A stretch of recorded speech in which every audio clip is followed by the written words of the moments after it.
I find my joy in the simple things coming from the earth. I find my joy in the sun that shines and the water that sings to me. Listen to the wind and listen to the water. Hear what they say. Singing hey ya, hey ya, hey ya, hey ya, hey ya, hey ya, ho. Singing hey ya, hey ya, hey ya, hey ya, hey ya, hey ya, ho. Let us never forget to give thanks.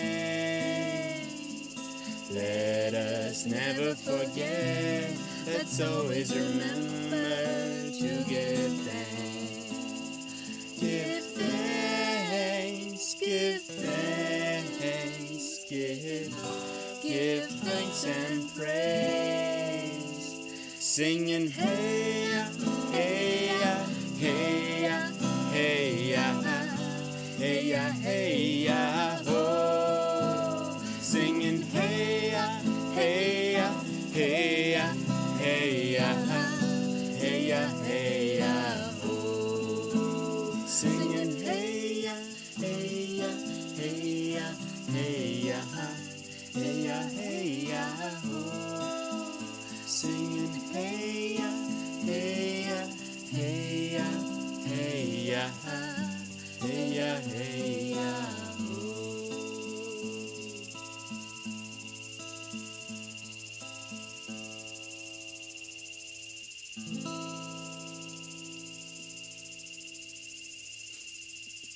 Love you, baby. Love you too, baby. Oh, so, wow, what a wild last week. What did we do? We experienced a incredible, transformative, potent, magical vision quest here at Flor Astral. And now we are on this incredible platform that we are building on our land here in Costa Rica. And I thought it would be so wonderful to dive into a discussion about our vision quest experiences and just like hear more. Obviously we were there together and we shared a lot of sweet moments with the medicine, but there is so much going on internally that we aren't able to perceive from the other. And so I would love to first just ask, like, what were your intentions going into a vision quest? Great question. I'm wondering if we should start with context. Okay, we could start with a little context. Of what a vision quest is. Yeah. And that this is our second vision quest. Second vision quest. Consecutively. Correct. We did a vision quest last year here at Flor Astral. And did vision quest again here at Flor Astral in 2023. Yeah. And the vision quest is a 2-week journey with grandmother plant medicine ayahuasca and a little bit of grandfather peyote medicine at the end. And it's a deep dive in nature, in silence, with medicine, to see what's there and see what comes up when you're sitting alone with this experience. And so to answer the question around intention, and I'm sure we'll provide more context through conversation. Coming into Vision Quest, I didn't have a clearly understood or clearly formulated intention in my mind. It was more of just an intuitive movement towards doing the Vision Quest again, but not having like a defined intention until we started the Vision Quest. And there were a few things that came up for me, I think after the first ceremony or before the first ceremony. There was this idea of roots coming up, like an intention of roots, of connecting to my ancestral lineage, of just plant roots, their significance, and what it means to have roots in one's life. And that was more like an ancestral intention. And then it evolved to feel something like direction, clarity. Something that it sounds like a Vision Quest would provide, like a good reason to be there. And then it completely changed when we were in the opening circle of the River Quest and got to say our last words and speak our intentions into the fire. And in that sharing circle, my intention for the entire journey was attunement. Beautiful. Attunement. And what does it mean to attune ourselves to life? What does that mean? And that was inspired by seeing Visma tuning the guitar before playing it. And it just all came to me then. I was like, this is the intention. It's around attunement. So that was my intention. Beautiful. What was your intention? I wrote down some stuff. I think similarly, going into this Vision Quest, I didn't have super clear intentions. It was clear that I was desiring to go to the Vision Quest and experience it again and deepen my connection with grandmother ayahuasca. Because last Vision Quest was my first time sitting with the medicine, and so it was a lot of stepping into the unknown, having no idea what the experience was going to feel like, be like. And so since this was my second time sitting with the medicine and being in Vision Quest, I had a bit more like expectations, and intentions did flow in after the opening ceremony. And let me see if I can find that here. So the big one was around just being still, just being, and honoring that during the 2 weeks. Another intention was around creative inspiration, getting clearer on Groove with Gaia, our creations together, our collaborations and partnerships, understanding how to intertwine conservation better within our art, and also thinking about other models that inspire creativity. So that was a big one. Then there was intentions around stewarding our land here and what that would look like, what we could create together here. There was clarity of mind, physical vessel healing, tuning into my truth, releasing all that does not serve, channeling light energy, experiencing multidimensionality, and then also just curious exploration, joyous celebration, and stepping into the unknown again.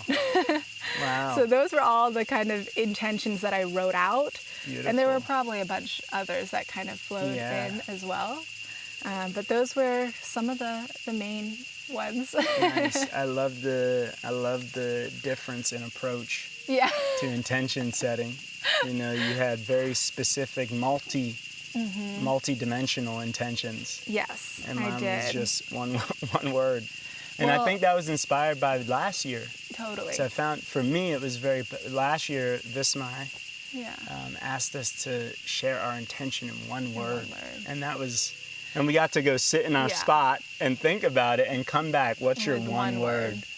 And my one word was trust. Yeah. And it's connected. Like for me, I think there was a lot of self-doubt I was experiencing prior to Vision Quest.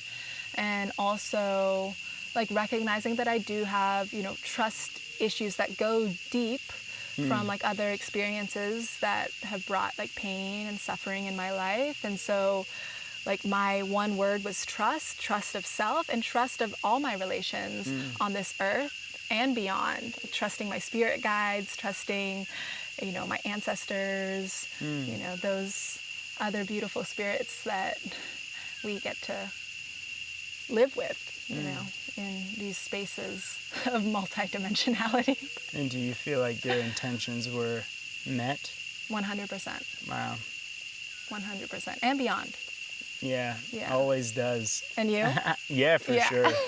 Every intention I set with the medicine, it gets met every time. Yeah. I kind of, at this point, set and release.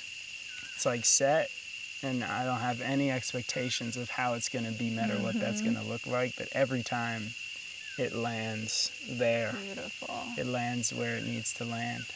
And I think that's like such a special aspect of working with these medicines is that when you do come into it with intentions, like there's just so much more that can flourish. Like I think even coming into it with no expectations, no intentions, like the medicine is still gonna do what's needed. But my experience this year compared to last year, there was just so much more depth. So much more depth. And I also think so much more deepening of like my truest essence and my like purpose and passion on this earth. Like there was just so much tuning to that. Wow. Yeah. I'm curious, so on the first day of the Vision Quest, of the River Quest, we had a theme of letting go. And what was coming through for you in terms of wanting to let go of? Wow, that's a great question. Yeah, what came up for me was this idea of removing clutter. Yeah. Just like removing clutter and removing it from the roots.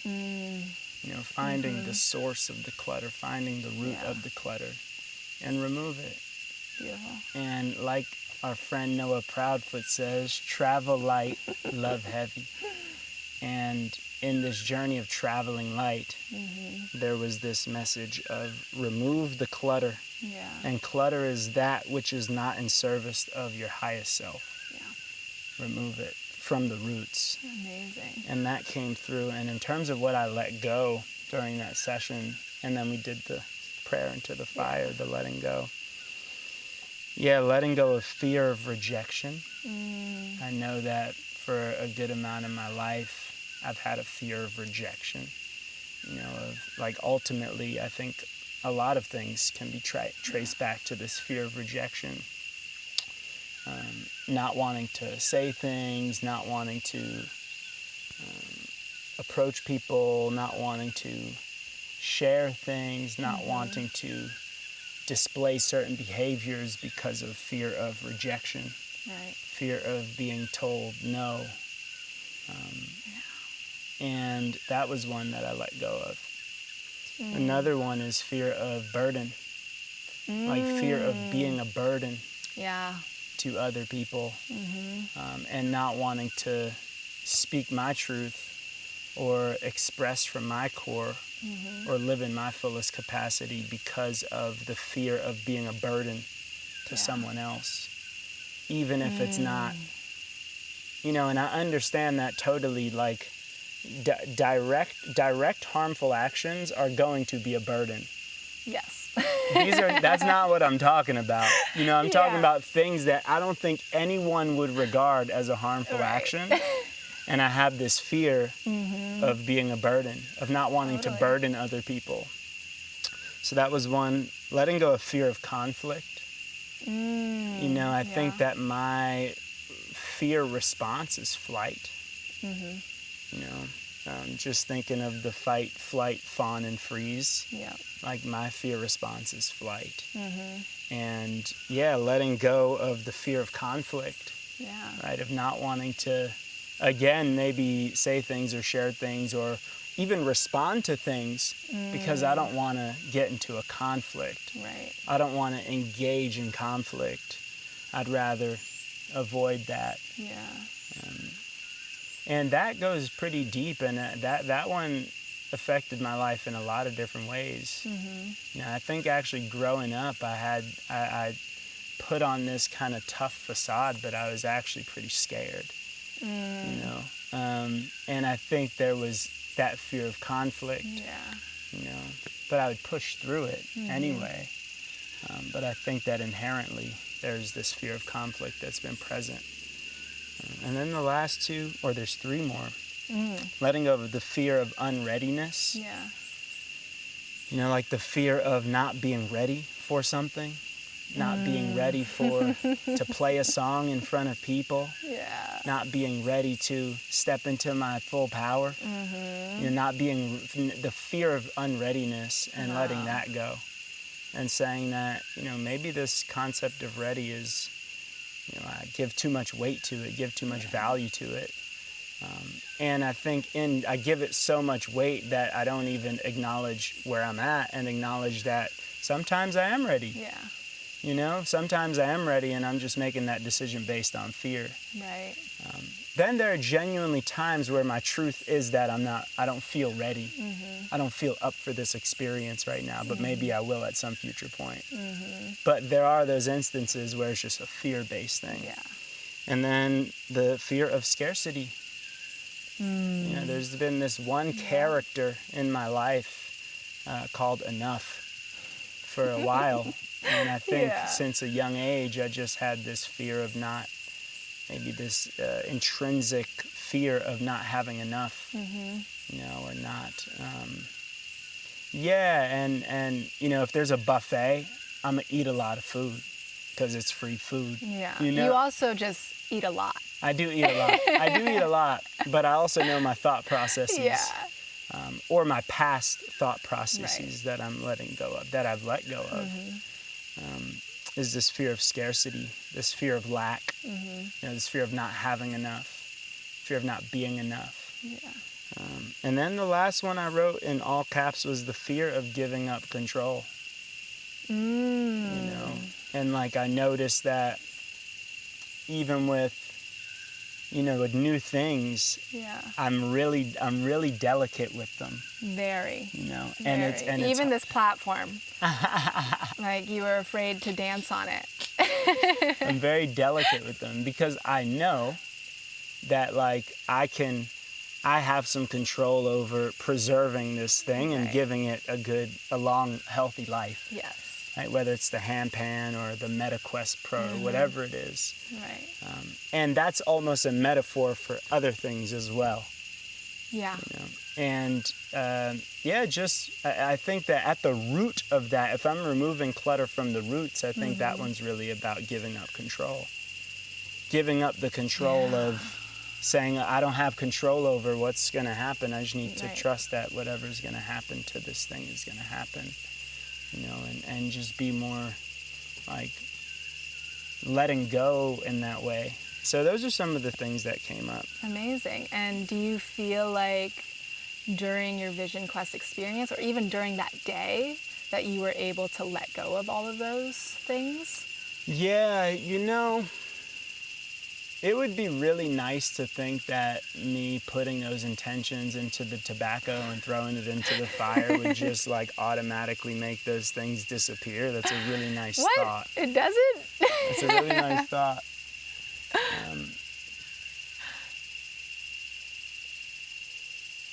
And I would say yes. Okay.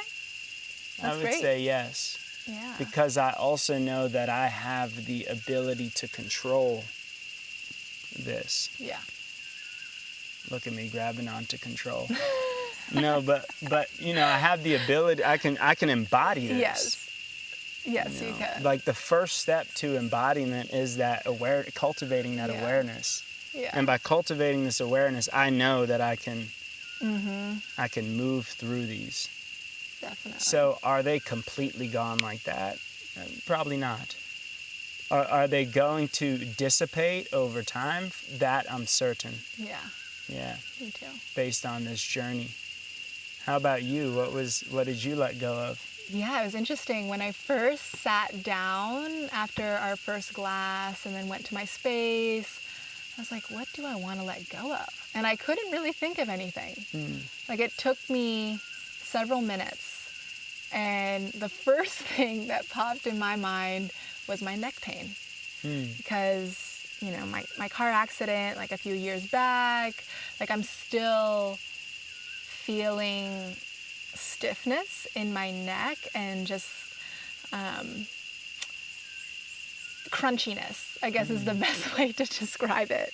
And so that was the first thing that I put out there. I was like, okay, I want to let go of this like neck pain. And throughout the whole vision quest, I was massaging, I was doing a lot of Reiki and just like healing on the neck. And, it's not 100% like healed yet, but I did notice a difference just in that short duration of the 5 days during the vision quest.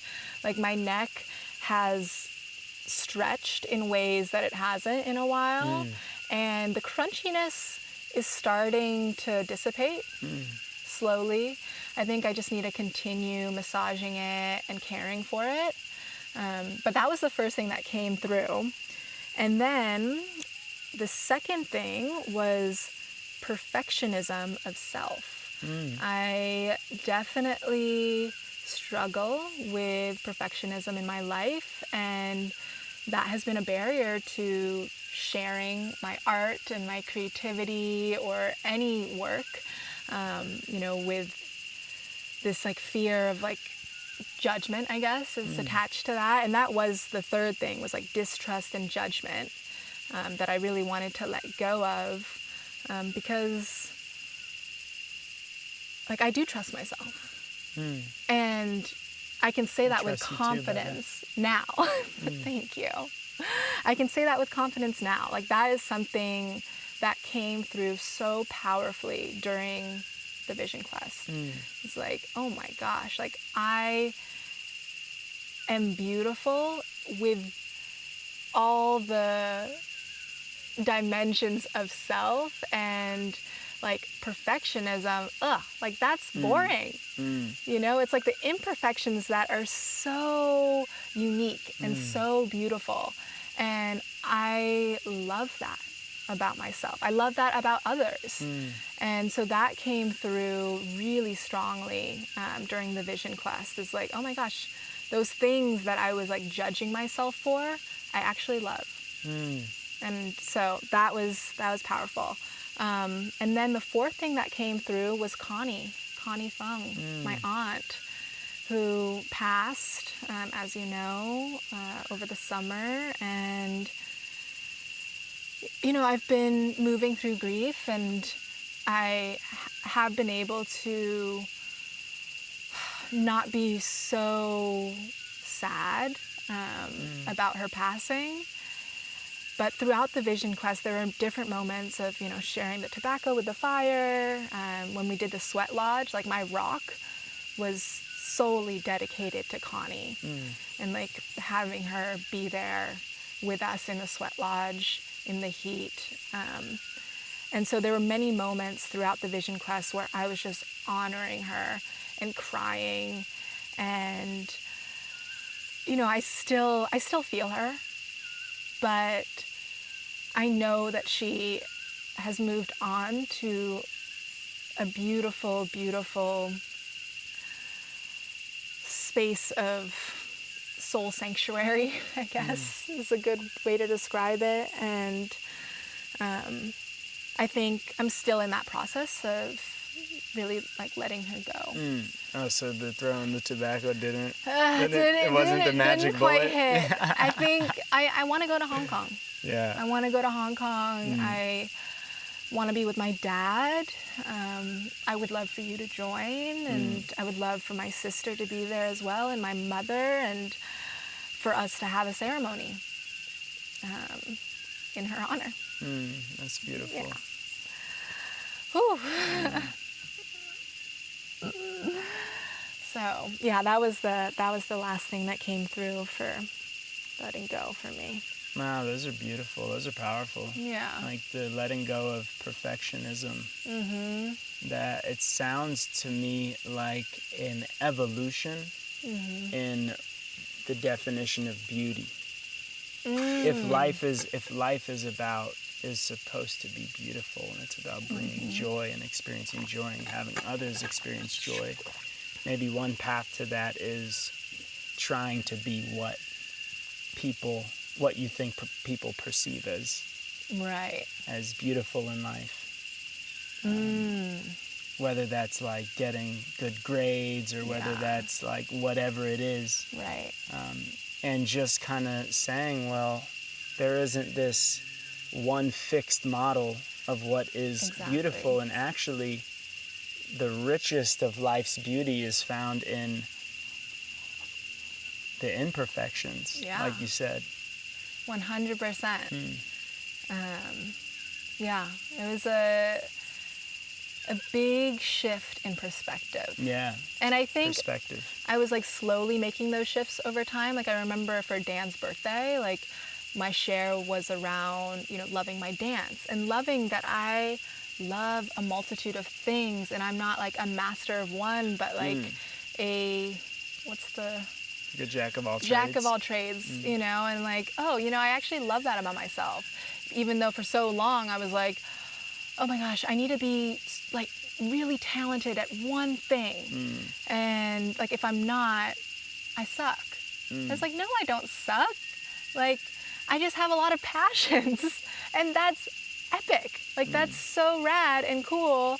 And if I actually like allow myself to dive deeper into all my different passions, like, that's just fun, it keeps life interesting. And so I do think that the Vision Quest, in all, it's just like been such a revolution in deepening my love of self and loving my creativity, especially. I mean, I went into the creation portal, like lots of portals, but a big one for me was the creation portal.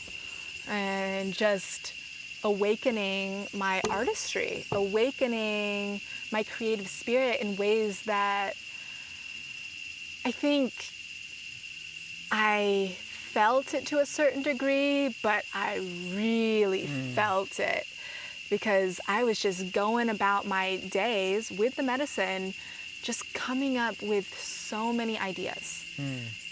Ideas here, ideas there, and just endless ideas and interests in terms of creative projects that I wanted to work on. And then the expansion of like, oh my gosh, I could collaborate with this person on this project and that person, and, like family and friends on different projects, and realizing, oh my gosh, what an incredible web of humans that are like in my life that are so talented and gifted. And I want to create with them, and like, babe, you opened the doors to that in my life. Wow. You did. Like, and I'm so grateful. Like, you were the first person that I started creating art with. And it opens, it's opening so many doors, so many opportunities, and so much excitement in my being. So thank you. That's beautiful. Yeah. Thank you for sharing that reflection. Yeah. So I'm was curious. that on day 2? The creation portals? Because day 2 was about the path. Yes. Right? The first day was about letting go, and I'm Right. sure maybe other stuff came up in that day too. Yeah, I mean, my book. But then it started to move into the path. Right. Right? Like traveling light on our path. Like first day letting go, and then Totally. let's walk. And so that sounds like maybe it came from that walk. In Yes. terms of what is that path? What is that calling? Mm-hmm. Yeah, it did. I'm trying to see. I mean, my book is all over the place. Yeah, me too. You know, It's I'm not like actually I was like day one, this, that, day no, that. it's like such a Totally. beautiful mess. Yeah. Yeah. But it would make naturally. sense. I think like the first day was really like settling in. Yeah. And like reuniting with the medicine and the silence and the forest, and just like being. And then the second day with that theme of like path and portals. Oh, there's a toucan. It just flew over there. Beautiful. Oh, I love the toucans here. Yeah, I think that second day really allowed me to just like open up to my creative genius. Wow, that's beautiful. Yeah. And for you, babe, I would love to hear more about like what came through for your path, for your mission. Yeah, a lot of my journey was about path and mission for me. Like the whole thing felt like it was a divine guidance boot camp. It was like just sit down, and I wasn't trying to grab anything. Yeah. With the medicine. I was like, I'm just gonna sit and clear my mind and receive and channel and see what comes through. And that showed me a lot in terms of path, in terms of mission. And what came up was, to remember my way back home. I love that. And to help and support others in remembering their way back home. And remembering our way back to love. Yeah. And that love is the highest calling that we have here on earth as humans. And together, collectively, with that love, we can find harmony. And this harmony is something that we need to find to restore balance to this interplanetary grid. Yeah. Because what happens on this earth, what happens with our fields, what happens with our collective field extends far beyond where we're sitting right now. 100%. And so that came through in terms of like the mission of this remembering and helping others to remember their way back to love. And that came through. And the mediums for that, the how for that, or the what for that, if that's the why, why I'm here, what is my mission, then the what for that was really around design and art and facilitation as the mediums, as the what. Yeah. And I also got some very clear hows in terms of design. And one of those things, for example, is designing spaces, designing creation spaces with Modern Mantra. Spaces that are designed for people to be tuning into the highest versions of themselves and therefore the highest version of the collective and receiving the highest calling and creating from a divinely guided place and using design as medicine, design as a tool to design experiences that can be shared with people that change perspective, just like your perspective on beauty evolved. Yeah. The message that came through for me was play with perspective in your design. And did anything come through in terms of what those experiences would look like that would create those shifts in perspective? Yeah, there were a few different things. One that was a bit unexpected, but also somewhat expected, is Ryan has a language project called Noodles. Okay. And he's been wanting more space to work on this project. Yeah. And I'm thinking about, well, how can we potentially collaborate on it. But I wasn't expecting this to come up in the journey, but it did. Yeah. Around working on this language learning project called Noodles with Ryan, and support and creating a container around that project and supporting it. And that is one of the important things there is language preservation and preserving sacred ancient languages. Yeah. But there's also this importance of it in terms of creating more cross-cultural connection through language and placing the focus on just allowing more people to tap into different languages when they're traveling, as opposed to halfly experiencing a place by not speaking any of the language, because language is so intertwined with culture and the environment. So anyway, there's this language project that came up. Yeah. There's also this... I guess the question wasn't really projects. Oh, got it. But in terms of like the design, like creator spaces, like what is a creator space? Like to you, and like what does designing that space look like to you, feel like to you, in order to allow for the births of these projects to like really be embodied with our highest essence? You know, like how are you thinking about those spaces was the question. Got it. Yeah, I was totally answering a different question. Yeah, because like I was thinking like, okay, how would those spaces create those shifts in perspectives to allow for... Which is actually the more important thing. Yeah. Because what came clear was that modern mantra is less about what the projects are, and it's more about how we do it. Yes. You know, like that's actually what it's about. Yeah. It's about the how we're doing it, how we're showing up for it, how we're collaborating. Yeah. And so in terms of the spaces, it was clear that there's an area, maybe multiple areas that are just designed for tuning in, right? Whether using ancient practices and modern practices. But there are ancient cultures and ancient practices, specifically, you know, Vedic practices, ancient Chinese and Taoist practices that understood our body as an instrument and understood that we can attune ourselves to different frequencies and that we are multidimensional beings and we are multidimensional instruments. And so having spaces for that attunement, for that tuning in, whether that's through dance medicine, whether that's through meditation, mantra, chanting, like just space for tuning in. And then other space for creation that has state-of-the-art equipment, cutting-edge technology. And also one thing around this space that the mother made very clear to me is to design the whole experience for people. Because right now we have these values as an organization and we have ways of collaborating, but everyone's remote. And everyone has, you know, someone might be sitting in a room that's small or has no natural lighting. And really what came through is to design the whole collaboration, the whole creation experience. Down to what food are we eating? What's the source of the food we're putting in our body?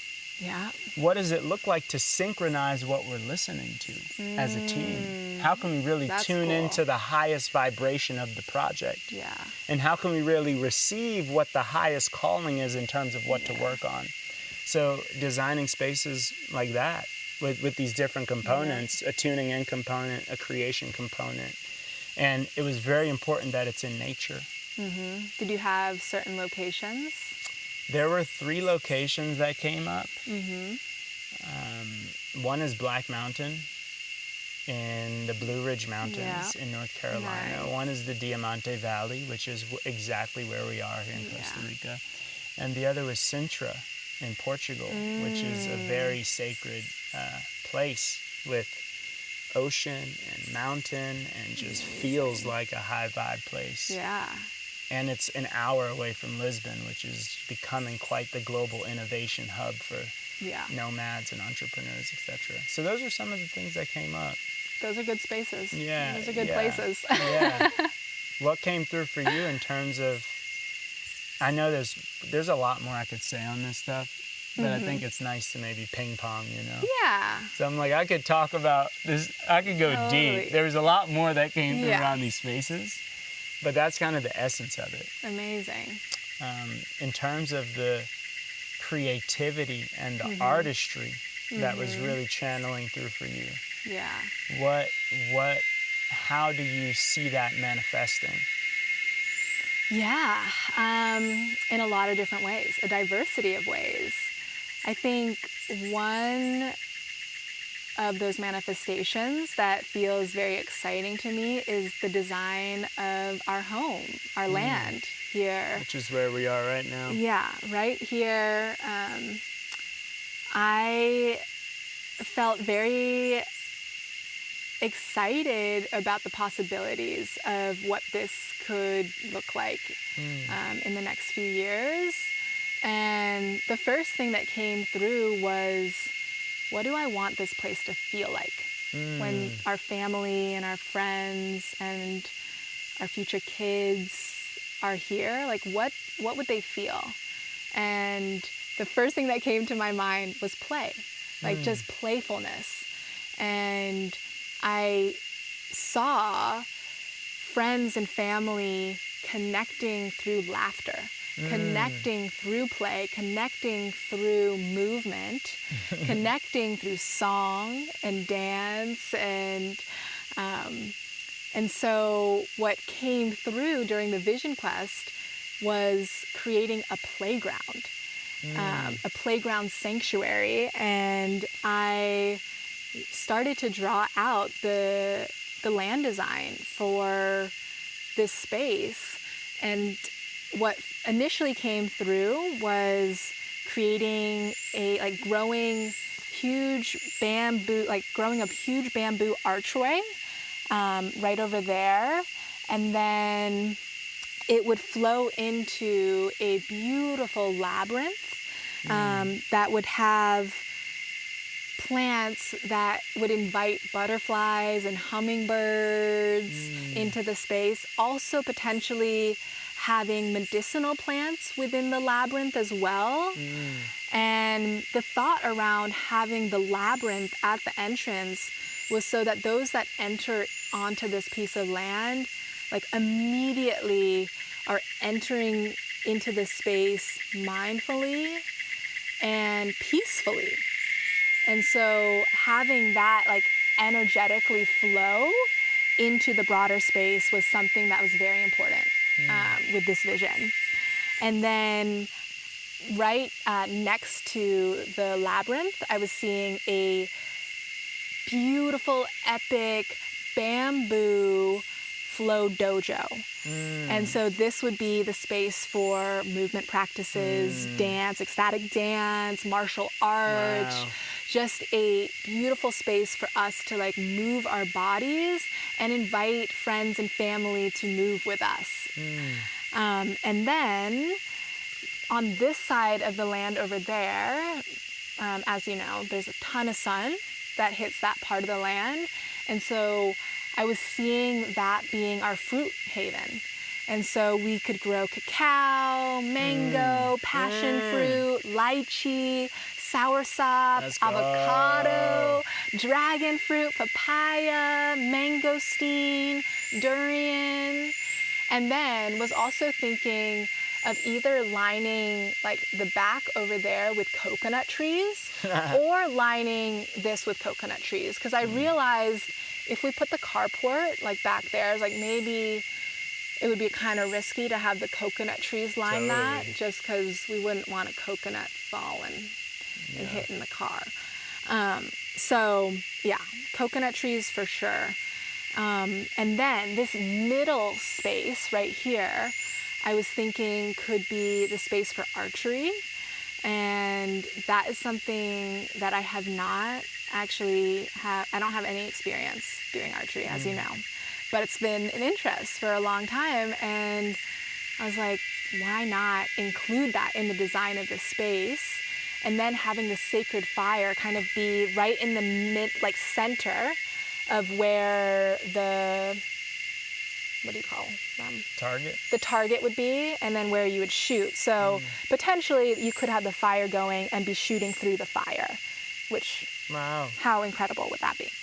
And then in this space here with the beautiful trees, I'm seeing the hammock zone for us to just like relax, read books, just enjoy swinging with the trees, and then setting up some slack lines and potentially a high line. I've never done high lining before, but I do think it would be quite incredible to have a high line and start practicing. And so that came through. And then also some sort of climbing structure. Like I've been getting into climbing, and you have been, too. And so I would love to have some sort of structure that would allow us to like climb and like use all of our body to like move. And I'm even seeing like a hanging bar from one of these trees so that we can do like pull-ups and chin-ups and just also hanging practice, because that is just it feels so good on the spine. And then over in this section, that's where I'm seeing the guest treehouse. So a smaller kind of treehouse space designed potentially by Alexis Dornier, if he's down to Dornier. If he's down to collaborate, and potentially a bamboo treehouse, because there are termites here and they love wood. So bamboo is a little bit more strong in terms, or like resistant to those bugs. So yeah, some sort of treehouse over there. And then next to the platform, like right over here, is where like our main home treehouse would be. And I would love an outdoor bathtub, Balinese style, and potentially a bathhouse with a sauna and a cold plunge, because that's something that we've gotten into over the last 2 years and have a regular bathhouse practice. So potentially setting it up over there, or our neighbors, Caleb and Sarah, they would love to also have a bathhouse, so maybe we combine and have a bathhouse between our spaces. And then an outdoor kitchen, potentially over like next to the main house, grill, or the grill would be over the fire, walk maybe, but you're getting into your chef era, and so one kitchen in the house may not be enough. We might need an outdoor kitchen space, potentially, just to expand the experimentation. And then the last thing was a Watsu pool, which, given that there may be a Watsu pool on communal land with underwater speakers and surround sound, we might not need the Watsu pool being over here, but the art of Watsu is something that I came through since I got to Costa Rica. No idea why, so random. But I think I'm gonna learn how to do Watsu and would love to offer that, because I love water. I'm just such a water baby. And yeah, this drawing, I would love to, maybe I'll put it on the screen, sort of, something, so that people can kind of see it. Photocopy it in or something. Yeah, I think so. And then an altar, honestly, potentially being here, some sort of altar space as well would be really lovely. And maybe this does, move further out over time at some point. Wow, that's loud. Quiet on set. Quiet on set. That's funny. And that's an insect. Yeah, that's an insect. That's an insect that's it's so it's small. a big noise from a tiny animal. But yeah, So that is like something that has been really exciting, is like really just like creating and designing a space that makes people feel free and feel alive and feel connected. And I've never had that kind of opportunity to design a space like this and have so much freedom and so much opportunity to like really pour love into a space and really pour our essence into a space.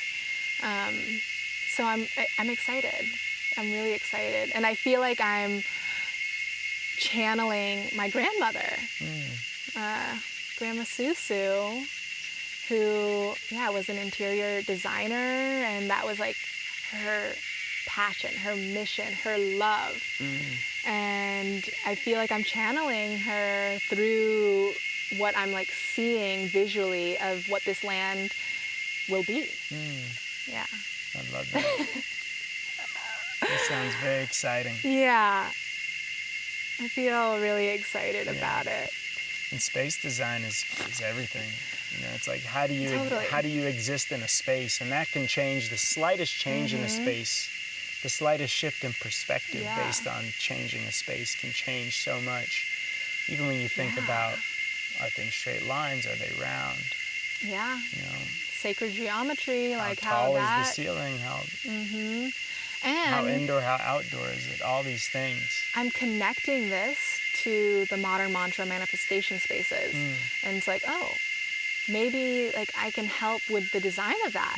If I like really get into this, like I would love to be able to collaborate on the design of those spaces and like how to design for creation. Yeah. So that just came through. Yeah, that's exactly what we're going to be designing for. Yeah. Is how do we design for flow, and how can flow turn into creation? How do we create, how do we make divine creations? Yeah.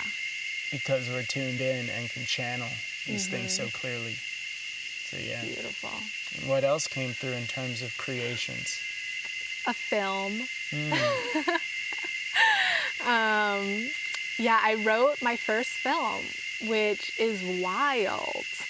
And the initial like name of the film, the title, is A Love Letter.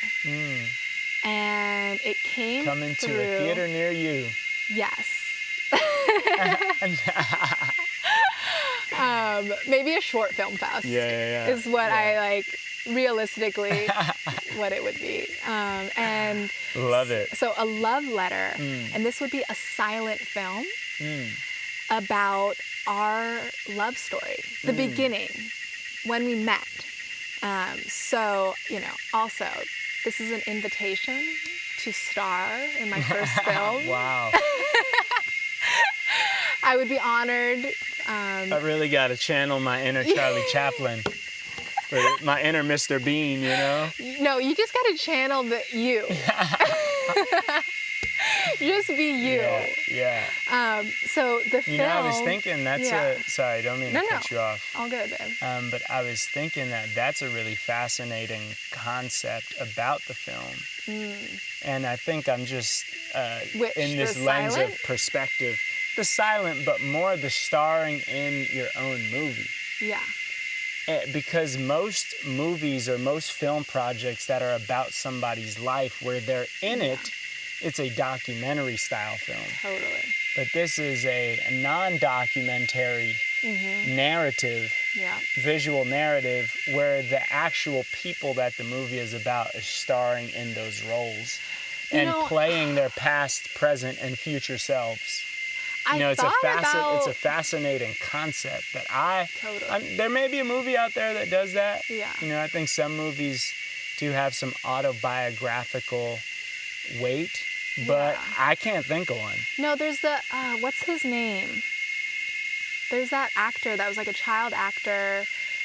Macaulay Culkin? No. I'm totally blanking on his name right now. Boy Meets World? No, not Boy Meets World. Johnny Depp? No, not Johnny Leonardo Depp. DiCaprio. No. Will Smith. Is it a man? Yes, it is man. Like, he's really buff. Shia LaBeouf. Shia LaBeouf.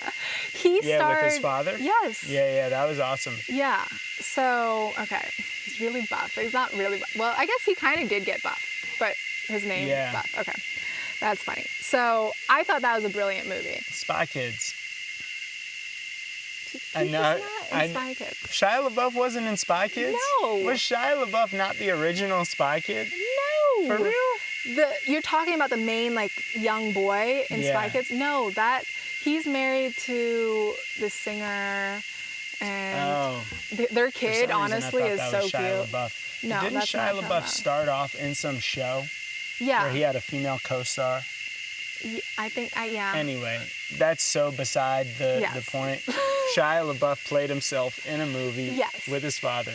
And brilliant. Yeah. And so it's a fascinating concept. It's been done. Yeah. And I thought about hiring, like, an actress and actor to play us, like, our younger selves. And I was just like, it doesn't seem as fun.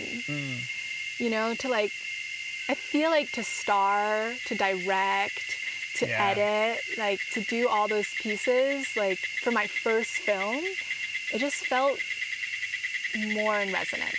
You know, it's so funny because we're about to go to Envision Festival, and Nina's going to be there. Oh my gosh. And Nina is the person that originally was going to have us co-star in a silent film that was a love story. Yeah. That never got filmed. And that was before we even knew each other. She was going to cast us both in this film. I thought about that. And now we're about to go see time. her. We're going to see her in a couple weeks for the first time since then.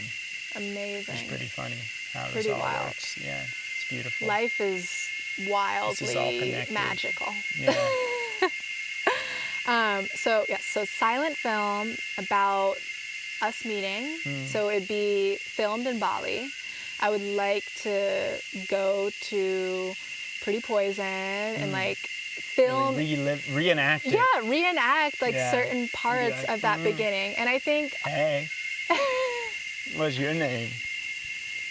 Cameron. What's your name? Right.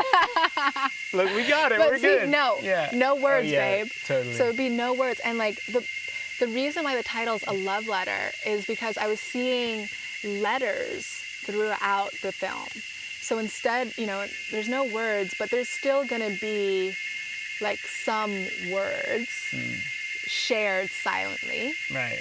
And so I'm, like, seeing love letters, and, like, the beginning starts with, like, text messages. Because, like, when we met, you sent the sweetest text message. Do we still have those? I have it. Okay. I still have it. We don't have, like, the full length of it because we had to delete, like, some of the data, but I screenshotted some of, like, the beginning. You don't have it? We might have to check, because honestly, that would be so good to, like, be able to utilize the real messages. Cool. Yeah. That would be incredible. That would be cool. I think that I had my WhatsApp got reset at some point, so I don't know if I have it. And I know I got a new phone, and I think it just, like, reset from there, too. Oops. Well, sorry, Mike. We could check. Yeah, we'll check. And then... So no words, but there will be music. There will be sound of sorts. It's just not, there's going to be no dialogue between us. And so I wrote out all the different scenes.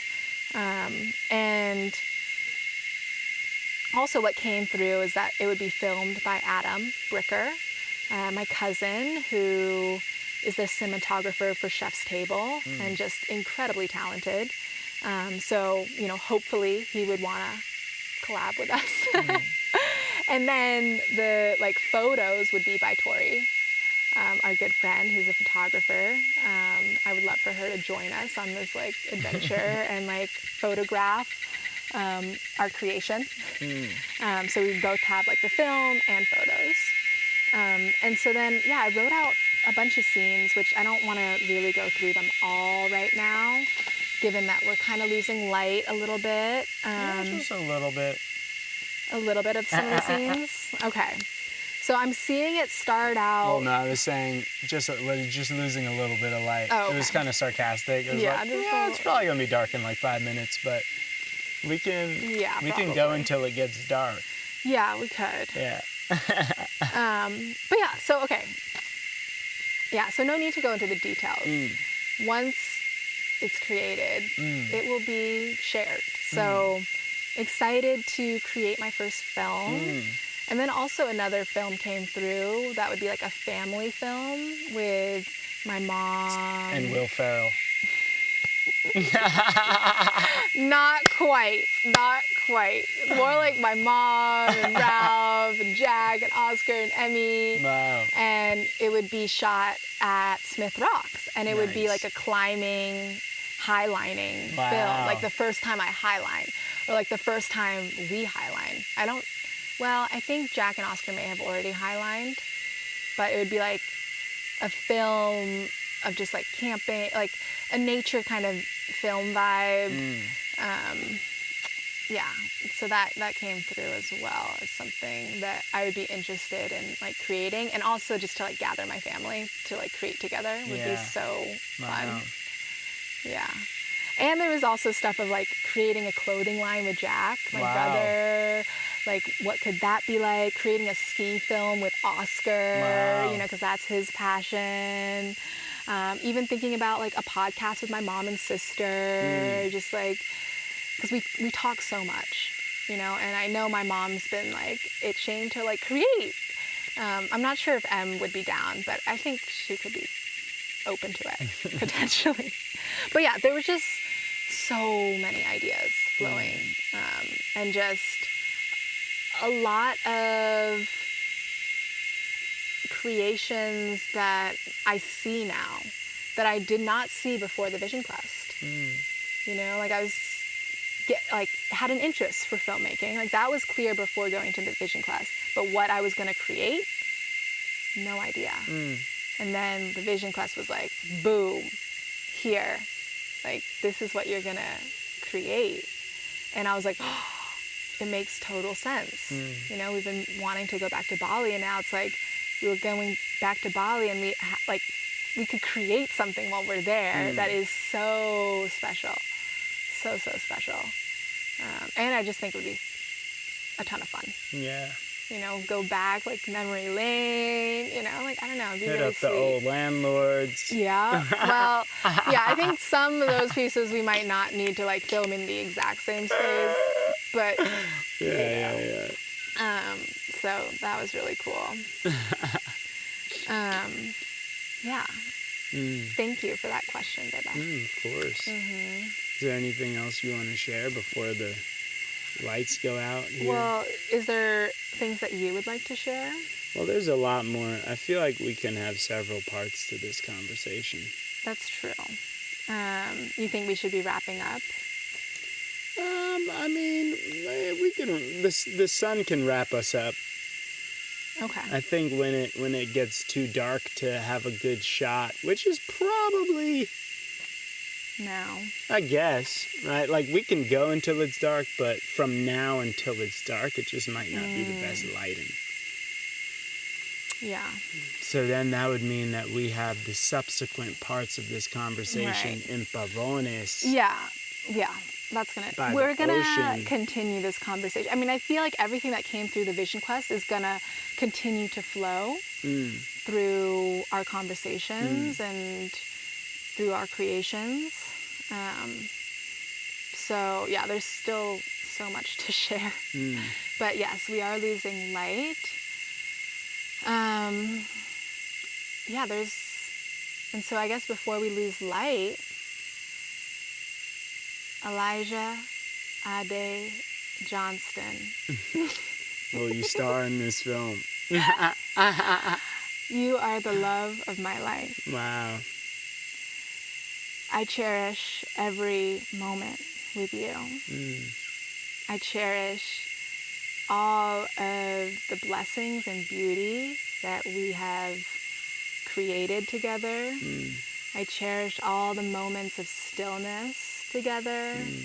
I cherish all of the conflict that we've navigated together and moved through in such calm and compassionate ways. though at times maybe it doesn't feel as compassionate as I would like.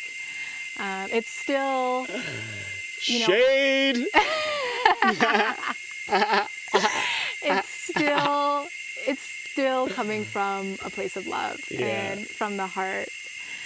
And there's just so much gratitude that I have for you and the way that you choose to show up in this world and the way that you choose to show up for those that you love. It's a deep honor to share this life with you. And I would like to ask you a question. What's the question? The question... Would you like to start in my face? I already asked that question. The question is, do you want to be partners for life? Wow. And this is... Wow. A ring, a symbol. It has the Sanskrit mantra, the compassion mantra, Om Mani Padme Hum, on it. I've been wearing it for a very, very long time. Wow. And I would be so honored to continue to create together and share all these beautiful, simple, magical moments together. So... Wow, yes, the answer is definitely yes. Wow. And wow, yeah, there's no one else I would want to do life with. There's no one else that I want to do life with. I want to do life with you. And it's a definite full body fuck yes for me.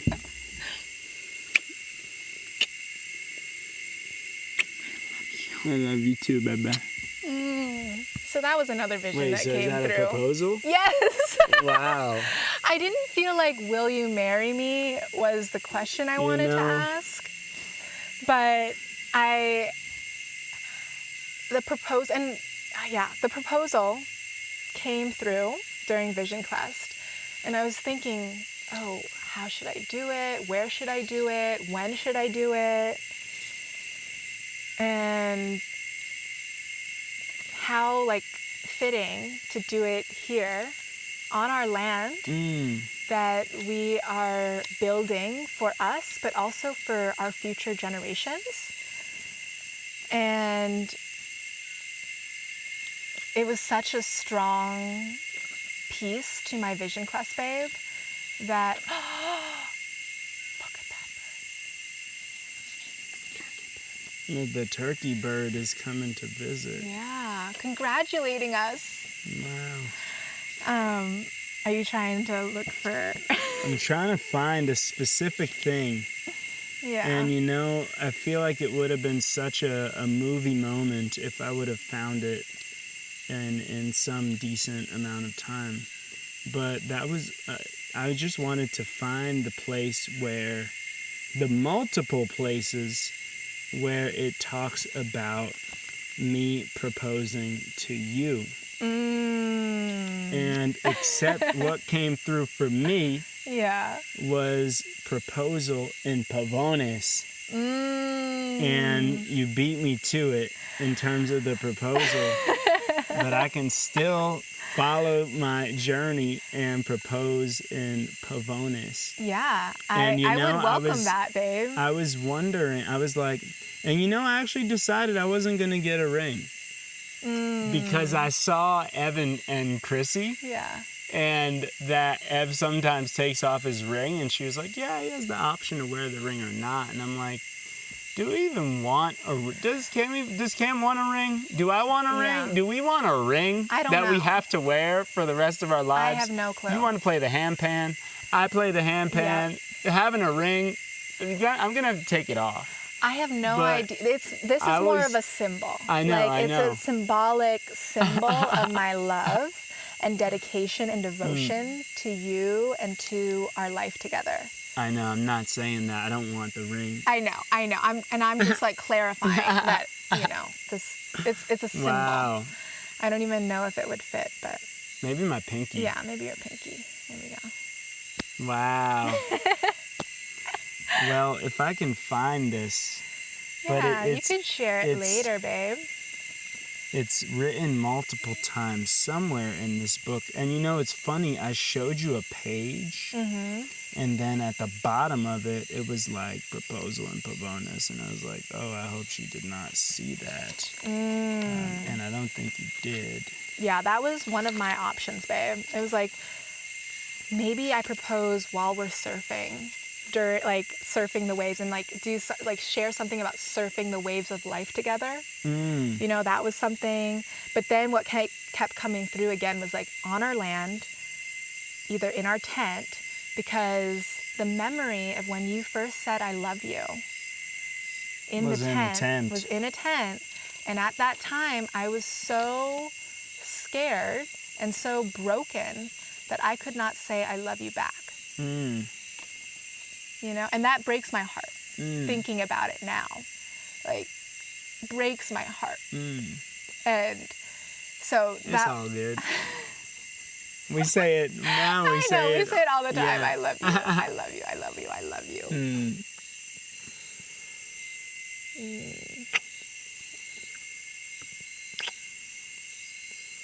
Wow, we're engaged. Well, hey, you beat me to it. You really beat me to it. But babe, I welcome another proposal. Totally. And I feel like throughout our life together, we will continue to propose. Annual subscription. I don't know if I subscribe to that model, but... No, I'm joking. No, I agree. I think this is the beginning of many of proposals. And I wanted to share another... Oh, wow. What? Steve Jobs out here. Like one last thing, and then it's just like all these amazing surprises. One last thing. So our sacred union, our love ceremony, that came through as well for me. And I'm seeing it here on our land at Flor Astral. And so what came through was that... All right, it's in here somewhere. Yeah, you can show it to me later. I am here for this. But I have it written in there multiple times. Proposal and pavonis. And then there's also one that says marriage equals life team. Yeah. Oh, and then I it's love like proposal that. and pavonis. I love that. So it's in there. But I want to be present with this moment. And so you're saying that the love ceremony came through as well, and you want to do it here. I want to do it on this land. Wow. I want to bring our friends and family here, and for it to be like a week-long retreat. Wow. So the actual like love ceremony would happen at the end, and you know, maybe not everyone can be here for the whole week, but I think if we provide enough like time and space, like most people, I think, would want to be here for the full week. And I'm seeing that week retreat, having yoga, ecstatic dance, like primal movement play, delicious, nutritious meals together, fresh coconut water every day, also maybe fresh sugarcane juice, meditation, qigong, day adventures to like the waterfall, to Dominical for like surfing, or even trips to like the nature preserve, other like communities in the valley, maybe a trapeze adventure as well. So I'm like seeing like kind of like different days as well. Different activities. And then, you know, fire service, kirtan, jam sessions throughout, of course. And just being super intentional about like dropping our friends and family into just the space of deep, deep love. And then at the end of all of this, like nourishment and care and community and connection, we have the love ceremony here on the land, and like we'll set up like an altar, and like we'll set up the space really beautifully. And yeah, like a minister kind of thing. I don't know about that. Yeah. I'm not sure. I mean, I could see maybe your dad. Yeah. Like. Yeah. Potentially, you know, I don't know. I mean, he is licensed to do that. Yeah. Yeah. And so I'm not sure exactly all those details. Totally. But what came through very clearly was like a retreat, and then into the love ceremony, the sacred union celebration. And yeah, it being here. Wow. So yeah, I wanted to share that. That's amazing, baby. What was coming through for me is that we go to the Asheville City Hall and get married, and then we go to St. Petersburg, Florida. Wow. Yeah, very different visions. Very different. No. I know, you're just playing. I'm just kidding. That would be hilarious. That's amazing. I have it in my book that I was going to propose to you in Pavones on the last night. Well, please do. And I was like, well, you still can't see my book now, like, until after that, because I know. it has I kept it in like here. hiding these pages Because it has it in here. and making sure I didn't share the wrong page with you, because I loved our little like notes. And then I was gonna reach out to Lynn. I was gonna reach out to your dad. You know, get his blessing.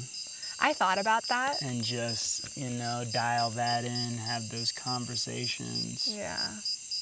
Talk to my parents, and then propose to you on the last night in Pavones without a ring. Because I was like, well, how am I going to get a ring here? And I was like, do we even need a ring? No. And I'm like, if we wanted a ring, do we need to decide that now? Or can we decide that at some later date? And just like at least give the option. Right. You know, because there could be other things to symbolize our union. Oh, totally. That 100%. may potentially be more functional than wearing a ring all the time. Could be a tattoo. Yeah, the matching tattoos. Could be a necklace. Could be a bracelet. Could be multiple things. Anything and everything. Yeah, we could just be this need video. This video file. We just still put it on an altar on a USB. Forever. Yeah. Forever. Wow, baby, thank you so much. I love you so much. I'm so excited for this life with you. We got the same download on wanting to be life partners and create this union together officially. I guess officially through the eyes of the state and through the eyes of the world, kind of solidifying this union with each other, doing life as a team, growing together, being there for one another, honoring our love with each other, honoring our highest selves and our highest collective consciousness, honoring our hearts, creating life together, creating a lineage together, creating a legacy together. And I'm looking forward to all of that. And we got the same download. Except mine was on the last night in Pavones. Well, so you beat babe, me to the punch. I welcome you to I'll still do your thing. I'll still do it. Do your thing. I'll still do it. That's so funny. Wow. Wow, beautiful, babe. This ring's a little loose. Well, for your pinky, I didn't get it fitted, babe. Sorry. No, babe, I love it. It's amazing. I love you. I love you too, baby. I find my joy in the simple things coming from the earth. I find my joy in the sun that shines and the water that sings to me.